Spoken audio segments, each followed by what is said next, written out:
Okay, we're going to talk about replacing handlebars.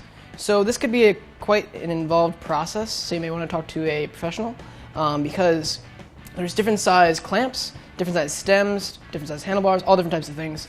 So I'll just show you two examples here. So this is a more modern road bike style handlebar, and basically what that means is this sizing is 31/8 right here at the clamp on the stem. So it's really easy to remove. It has a full faceplate here. So you just take off all four of these screws, the whole thing comes off. The only thing that's attaching it are the cables. And then you can install a new bar by just taking off everything, undoing the cables, and redoing the Allen or hex bolts here, which are just 4mm. The common sizing so it's 31/8, this is 25/4, and then there's 26/0. And basically what that is the millimeter of how round it is around the clamp. So probably the most common is 25/4 and 31/8. 26 is not used that much, but it's definitely one of the more popular ones.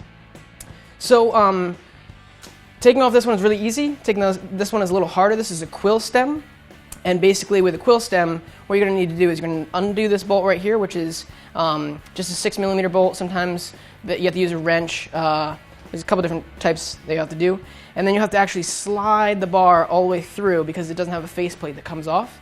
A nice thing to use is a spanner wrench, so basically you can push that, you basically put it in between the gap here, push the stem opening open a little more so you don't scratch your handlebars too much. To take off the grips, these grips, you just use an Allen key to take off, but sometimes they're like rubber grips. So what you can use is you can use hairspray, and you spray hairspray inside the grip, pulls right off. Also to install it back on, use hairspray to install it back on, wait about 30 minutes. And it seizes up really nice. Also, just to take off all the shifters and brakes, it's usually just hex or Allen keys.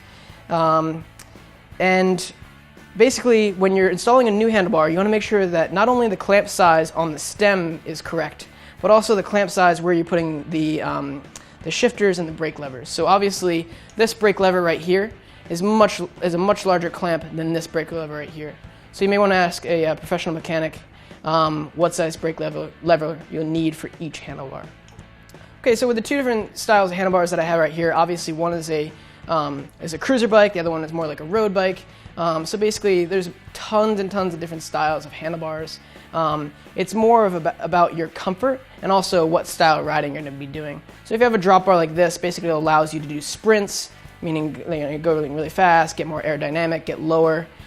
Just be more aggressive. When you have a handlebar like this, you're much more upright, so you can look around, see cars, really easily see pedestrians. You're usually not going far distances. So it's more about preference, about where you want your hands, how wide your handlebars want to be, and things like that when you're choosing a handlebar. And that's basically what you'll need to know to install a new handlebar onto your bicycle. You may want to get a set of calipers or borrow a set of calipers, which will basically tell you the sizing of each bar.